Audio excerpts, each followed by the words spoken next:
Hi, I'm Erica Auen with HomeSmart Realty West. I'm here with WFG Title, and we're talking about different things to look for with your preliminary title report. When you're a buyer and you're first entering escrow, you're going to receive a lot of paperwork. It's important that you go through the paperwork, look through the contracts, the disclosures, and the preliminary title report to have a really good understanding of what you're getting into. So we go ahead and turn over to Marie and get some more details. Hello, I'm Marie Castillo. I'm one of the title officers at WFG National Title. Hello, I'm Randy Lipsey. I'm one of the outside sales rep for WFG National Title here in San Diego. Okay, so for a title report, it shows you what is of record on the property. Mm-hmm. You've got easements, CC&Rs, existing recorded liens against the property.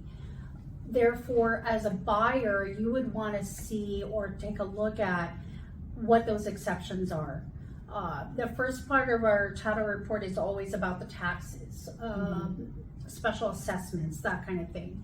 One thing that I always tell potential buyers that call us because they're a first-time home buyer and they are not familiar with the title report is, for the taxes, one of the things that you need to be made aware of are the supplemental taxes. Supplemental taxes are generated after the sale of the property, wherein the county assessor reassesses the property, and you more than likely will get a separate bill for the reassessment, the difference between the prior value of the property and the current sales price of the property. So that's one thing that is a good idea to take into consideration. Now, the liens on the property and the liens against the seller are obviously a burden on the seller to provide documentation to escrow.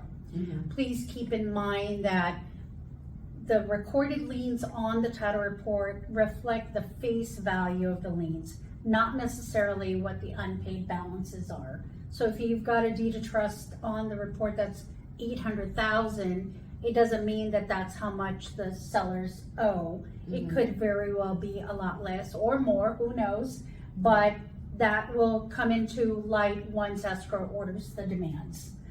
We do make sure that the sellers provide us a statement of information, because we do run all sellers that are involved in the transaction. So if there's any other potential possible matters that we need to disclose, we would need to clear those ahead of time to give everybody enough time to address them through the close of escrow. Yep.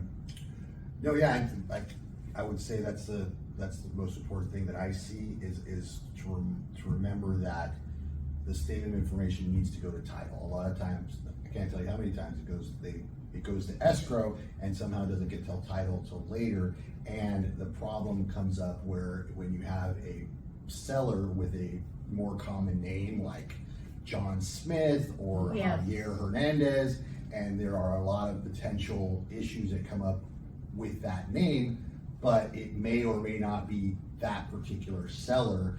And so once we have social security information, birthday, stuff like that, we can then determine if it's relevant to the property or not. Correct. And that's what can be a time. It basically can make issues with the transaction closing in a timely manner. That's really pretty much it's the number one thing with title is if you the more of it, the earlier you can get to work on these things, ordering them, getting the demands, getting the statement of information, the more timely manner we can make sure that the transaction goes as smooth as possible.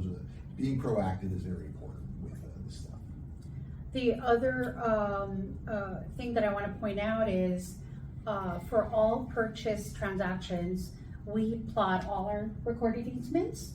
Therefore, the map that shows the location of the easements that are plottable go out to all parties. The escrow, listing agent, selling agent, lender, transaction coordinators, whatever that we have listed on the open order sheet. It's very important to, for a buyer to take a look at that, because if they are planning on building an ADU, it gives you an idea of where on the property you're able to build, because there are easements that might run across the portion of the property that you think is usable to build on, so Yeah. that's, Yeah, from a buyer's perspective, that's probably the most relevant thing in the title report is the easements and the plotted easements, just because that's what's gonna still affect you when you take the property over. You know, the loans and everything will be paid off, you will get a clean bill of title, once you're the buyer that takes over, but the fence line and the electrical easement going through your property are still going to affect that property. And Correct. especially in rural areas, where there are things such as like, you know, private road agreements and prescribed easements that could be blocked off that block access later. So, more of those in like the outward parts of the county is when it really affects that. Correct. But they do come up, so it's good to look at those things. All right, great. Well, thank you. We'll put our contact information below, so if you ever have any questions, you can reach out to us. So look forward to helping you. thank you. Thanks.